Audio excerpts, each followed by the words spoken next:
Ona, Ha. kecha Rossiyada Qobiljonni so'yib, pichoq bilan o'ldirib ketdi. Ko'rdingizmi? Ko'rdim, rosa siqildim. Qobiljonning joyi jannatda bo'lsin. Muhammad payg'ambar babam kutib olsin. Xudoyo firdavs jannatlarda bo'lsin. Siqilib yuragim sochib dovlina chiqib ketdi. Qobiljonni nimaga unaqa qiladi? Farishtaday bolani nimaga unaqa qilar ekan? Bizlar tojik, o'zbek qonimiz bir. Qobiljon o'g'lim jannatlarda Xudoyim Allohimning jamolini birga ko'raylik. O'g'iljonim mening. Kasal bo'lib qoldim. Qobiljon o'g'lim ko'z oldimga kelaveradi.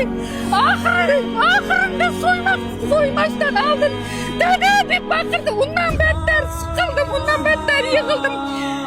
Allohim dada deb yedirdi-da, dadasi kutib oldi uni jannatda. O'sha uchun dada dedi.